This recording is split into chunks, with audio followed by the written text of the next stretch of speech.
ГСП онлайн. Городские новости сейчас.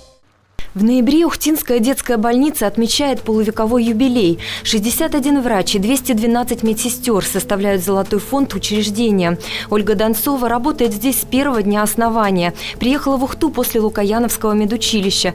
Подняла на ноги уже 3 поколения ухтинцев. За 50 лет работы на ее памяти сменилось 5 главврачей. Вспоминает, когда в 1965-м открылся стационар, было всего 10 кроватей. Больные были всегда тяжелые. Реанимации не было. Все больные шли в отделение. В этом плане, может, какие-то сложности были. Сейчас, конечно, в этом плане легче. Отделение реанимации, все тяжелые в реанимацию поступают. А потом уже, если нужно, до выхаживания в отделение переводят. Сначала Ольга Ивановна была палатной медсестрой, затем работала в кабинете зондирования, освоила практически все направления специальности. Вспоминает, раньше медсестер было полное отделение, сейчас в медицину молодежь идет неохотно. Нехватка медперсонала порядка 50%.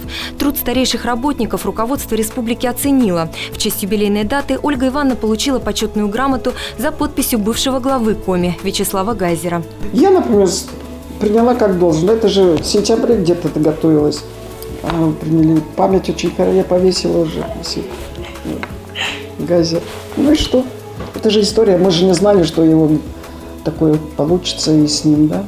Пока уходить на заслуженный отдых старшая медсестра не собирается. Говорит, работы не впроворот. Больничная жизнь в третьей соматике кипит и бурлит. Да и полвека отдала детям. Куда теперь без них?